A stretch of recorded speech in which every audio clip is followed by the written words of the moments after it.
welcome to my channel, Co-Row Girl. Co-Row stands for Colorado Rockies. My name is Darby Jones and I live in Colorado, about 50 miles north of Denver in a little town called Loveland, Colorado. Loveland sits right along the foothills of the Rocky Mountains, and today I wanted to show you, I opened some packages back here. So, I don't know if any of you have ever brewed beer or made mead before. When I used to live in a house, I used to brew 5-gallon batches. I had a kegerator, like a 4-perlick tap kegerator. Used to make mead, used to make different kinds of beer. But then I ended up selling my house, and I now live in an apartment. But I really miss brewing. So I used to do whole grain, where you actually do your own mash. But that takes a lot of stuff in a small apartment. So I just recently, and I just opened it all up, I got equipment. I don't know if you can see in the background, I'll show you here, these 1-gallon glass fermenters. So I'm going to make 1-gallon batches of beer and 1-gallon batches of mead. I got kits for both. The first one I'm going to brew, came with the kit, is a Hefeweizen. So it's a German wheat that typically is not real filtered, which I really like. It kind of has like a banana clove kind of flavor to it. I also bought an extra kit for an Irish stout, which is one of my favorites.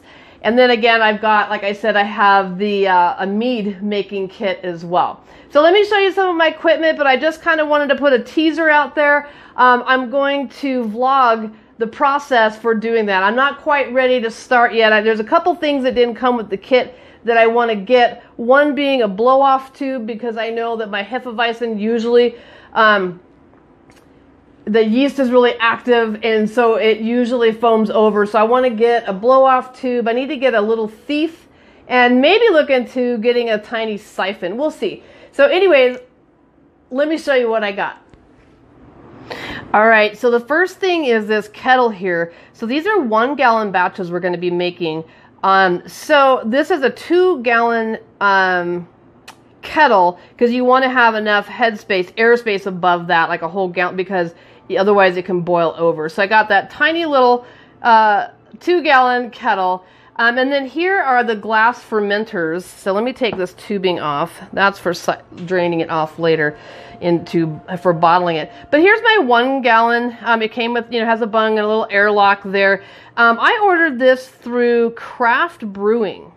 And so for like $45, I believe it was, I got a kit that came with all of this equipment. There is a, I don't have it open yet, but there's a hydrometer over there. I've got tubing, a funnel. It came with, I've got the ingredients, but it came with the yeast and the hops, and this is dry malt extract. Okay, so it's not whole grain. We're not making our own mash.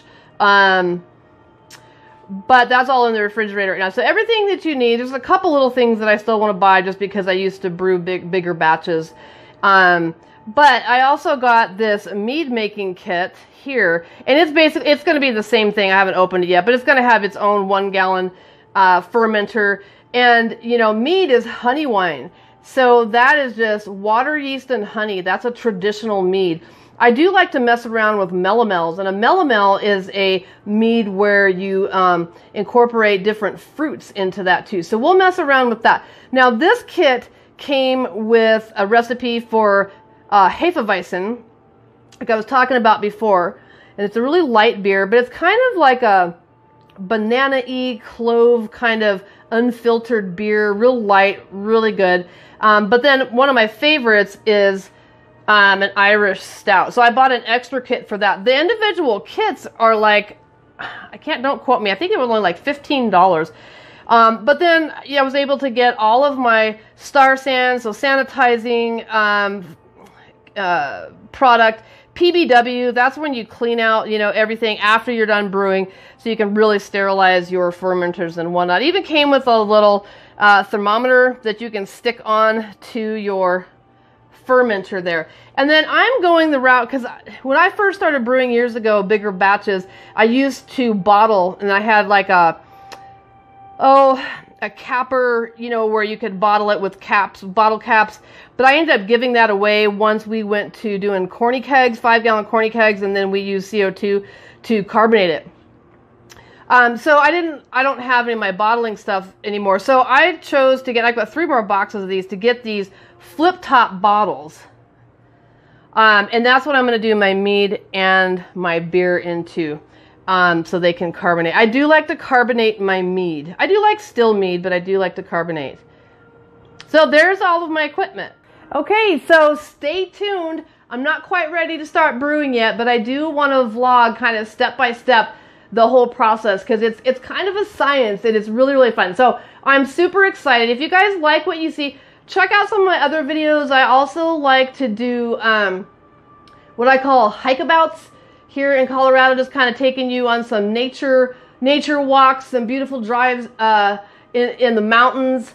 I like to do some photography and post that on here. We'll also be doing some art and crafts. So I got all kinds of little things that I like to do. So check out my other videos. If you like what you see, consider hitting that subscribe button, and then also be sure to hit that bell for notifications so you know that when I'm on. Give me that thumbs up too if you feel like it.